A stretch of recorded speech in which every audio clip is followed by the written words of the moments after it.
दरअसल मित्रों आपने देखा होगा कि चाहे कोई भी व्यक्ति हो जो कि पढ़ा लिखा शिक्षित व्यक्ति होता है, वह अपनी बेटी के साथ क्रूरता करने के बजाय वो अपनी शादी करता है, बच्ची को पढ़ाता लिखाता है। लेकिन यहाँ पर कुछ गलत होने वाला है, कुछ उल्टा होने वाला है। एक व्यक्ति शाम के समय फुल टल्ली नशीले में आता है, अपनी बेटी से कहता है कि बेटी मेरा मन कर रहा है कि मैं आपके साथ संबंध बनाऊं, आपके साथ आज नगर अवस्था में होकर के बेटी जब ये बात अपने पिता के मुंह से सुनती है तो बेटी कहती है पिताजी आप ये क्या कह रहे हैं, आप ये गलत कह रहे हैं, ऐसा नहीं कहना चाहिए आप। तभी उनका पिता कहता है कि बेटी मैं किसी से नहीं कहूंगा, मुझे केवल एक बार आपके साथ संबंध बनाने लें। बच्ची ये सब करने के लिए राजी नहीं होती है, तभी वो व्यक्ति होता है यानी कि उसका पिता होता है, बेटी को जबरन से पकड़ता है और उसके साथ गंदा व्यवहार करता है, उसके साथ उसके कपड़ों को उतारता है, नग्न अवस्था में करके उस बच्ची के साथ संबंध बनाता है, पूरी रात भी उसे परेशान कर देता है। दरअसल मित्रों आप ये घटना सुन रहे हैं, इस घटना की हमें बताने का मुख्य वो उद्देश्य नहीं बल्कि समाज में हो रही इस घटनाओं से आपको केवल अवगत करवाना है, ना ही किसी की भावनाओं को ठेस पहुंचाना। दरअसल मित्रों ये जो घटना है हरियाणा के पानीपत की है।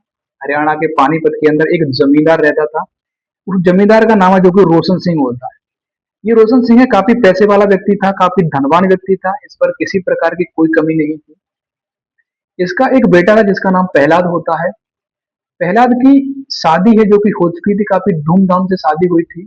लेकिन होता ऐसा है कि प्रहलाद की पत्नी है, किसी बीमारी के चलते हुए इसकी डेथ हो जाती है, इनके कोई बच्चा भी नहीं हो पाता है। प्रहलाद का जो स्वभाव था वो भी काफी ठीक ठाक था, लोगों से हंस करके बतराया करता था, अच्छी से बातचीत भी किया करता था और ये फेसबुक इंस्टाग्राम वगैरह पे कुछ वीडियोज भी बनाया करता था क्योंकि ये थोड़ा सा यूट्यूबर भी था। इसकी जो दूसरी पत्नी होती है यानी कि इसके पिताजी थे जमींदार जो रोशन सिंह थे, ये काफी परेशान थे कि मेरे बेटे की अगर कहीं से शादी हो जाए, कैसी भी शादी हो जाए। जब ये रोशन सिंह का एक दोस्त होता है वो कहता है कि मैं आपके बेटे की शादी करवा सकता हूँ, लेकिन जो मेरी बेटी है उसके पति की पहले डेथ हो चुकी है, उस पर एक बेटी है, आपको उसके साथ शादी करवानी पड़ेगी। यानी कि मेरी बेटी की एक बेटी है, एक सौतेली बेटी है, वो आपको रखनी पड़ेगी।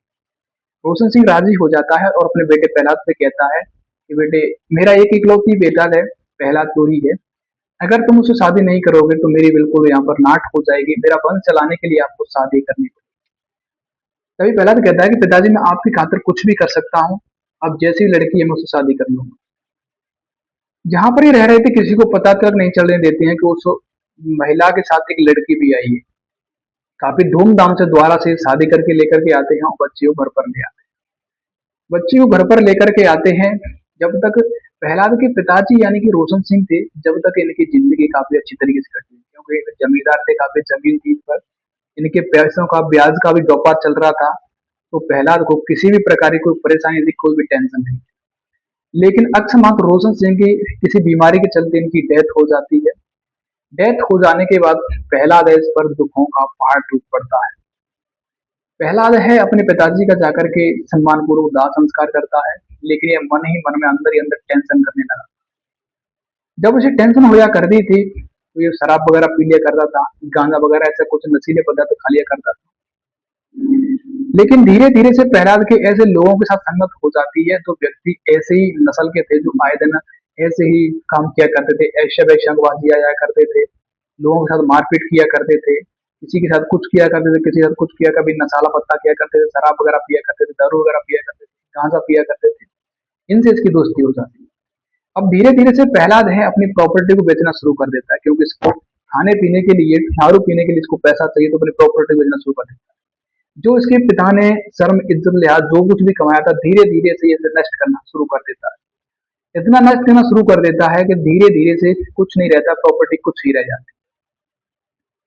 जब इसकी पत्नी होती है प्रेमलता, ये से प्रहलाद से कहती है, शाम के समय बैठाती है और कहती है कि आप ये करते आ रहे हो, ये बिल्कुल सही नहीं है, अगर आप ऐसे ही करते रहोगे तो एक दिन हम पे कुछ नहीं बचेगा और लोग वागन धीरे धीरे से हमारी सारी प्रॉपर्टी को छीन रहे हैं, आप कर्जा उनसे ले रहे हैं, उल्टी सीधी आप पर ब्याज लगा रहे हैं, कुछ नहीं बचेगा। अब जो कुछ भी है उसको रह लो, जो कुछ भी है उसको रहने दो, आप ये सब कुछ सुधर जाइए, कुछ नहीं हुआ है, मैं कुछ सब कुछ बदल लूंगी, हमारे गाँव के और जमींदार व्यक्ति मैं उनके पास जाऊंगे, उनसे कुछ पैसे लेके आऊंगे, उससे हम रोजगार डालें। लेकिन प्रहलाद नहीं मानता है। जब ज्यादा प्रेमलता इससे कुछ कहा करती थी, समझाया करती थी, तो ये आए दिन उसके साथ मारपीट किया करता था। उसके अत्याचारों से ये परेशान हो गई थी। ये आधी आधी रात के शराब पी करके आता था, घर पर शराब पिया करता था और अपने मित्रों से कहता था कि मेरी पत्नी के साथ आप संबंध बनाओ और उसकी पत्नी के साथ जबरन ये संबंध भी बनवाया करता था, जिससे इसकी पत्नी प्रेमलता है इसके अत्याचारों से परेशान हो जाती है और ये फांसी लगा करके आत्महत्या कर लेती है। लेकिन इस पर कोई फर्क नहीं पड़ता है, वे इसका संस्कार वगैरह कर देते हैं। अब प्रेमलता की एक बेटी रह जाती है जिसकी उम्र 21 साल के करीब थी, यानी कि प्रहलाद की बेटी, यानी कि सौतेली बेटी वो रह जाती है। लेकिन प्रहलाद है सुधरने वाला नहीं था, आए दिन ऐसी क्रूरता अपनी बेटी पर भी कर रहा था। लेकिन बस एक कसर रह गई थी, बेटी से संबंध नहीं बना। एक दिन शाम के समय इसके पिताजी का एक्सीडेंट हो जाता है, इनकी बेटी है जाती है, पिताजी को उठवाती है, गाड़ी में रखवाती है, हॉस्पिटल ले जाती है, पिताजी का वहां पर ट्रीटमेंट करवाती है। ट्रीटमेंट करवाने के बाद अपने पिताजी को घर पर लेकर के आती है। अपने पिताजी के हाथ पैर मसका करती थी, पिताजी के सिर पर हाथ फेरा करती थी, पिताजी के खाना पीना बनाया करती थी, उनके कपड़े बदला करती थी, नवा धुला करती थी। और 2-3 महीने तक इसी प्रकार से चलता है। उसके बाद जब ये ठीक हो जाता है तो शराब ज्यादा पी करके आता है और शाम के समय घर पर सोच रहा था कि जिस समय मेरी बेटी है इस तरीके से मेरी सेवा कर रही थी कि जैसे वो मेरी लोहाई, और वो सोचता है कि अगर मैं अपनी बेटी के साथ अगर कोई गंदा काम करूं तो मेरी सगी बेटी तो है ही नहीं, वो मेरी बेटी है। ऐसा ऐसा अपने मन में सोच रहा था और गंदे गंदे विचार हैं जो कि अपने मन में लेकर के आ रहा।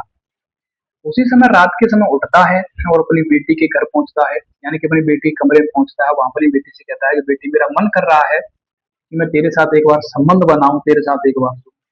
जब बेटी ये बात सुनती है तो कहती है पिताजी आप ये क्या कर रहे हो, आपके मुंह से ये कुछ सी बातें शोभा नहीं दे रही है।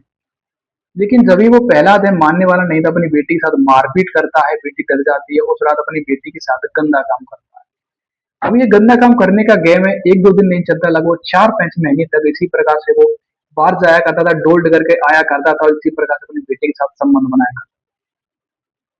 एक दिन अचानक से जब उनकी बेटी है घर से बाहर निकलती है तो पड़ोस की जो और औरतें थी वो देखती हैं कि इस लेडी लड़की का अभी कुछ समय पहले ये शादी होकर के आई थी और उस लड़की का पेट इतनी बाहर तरफ क्यों निकल रहा है, फिर इसकी शादी भी नहीं हुई है। जब वो 10-8 लेडीज वहां पर बैठी हुई थी उसे बुलाती है, बेटी आखिरकार आपके साथ हुआ क्या है। जब अब भी थी वो लड़की ये बताती है कि मेरे जो सौतेले पिता हैं मेरे साथ आए दिन संबंध बनाते हैं। वो महिलाएं ये बात सुनती हैं तो चौंक जाती है कि आखिरकार कोई व्यक्ति ऐसा भी कर सकता है, अपनी बेटी के साथ कर सकता है। वो महिलाएं जाकर के अपने घर बताती हैं, घर के जो मोहल्ले के व्यक्ति थे सब एकत्रित होते हैं, बच्ची को देखते हैं कि बाकी मामला सही। पुलिस के लिए फोन करते हैं, पुलिस मौके पर आती है और उस व्यक्ति को यानी कि पहला तो गिरफ्तार कर लिया जाता है, उसे 3 दिन तक रिमांड पर रखा जाता है, उसमें पिटाई लगाई जाती है और उसके बाद उसे की होगी सजा सुनाई जाती है, उसे जेल भेज दिया जाता है।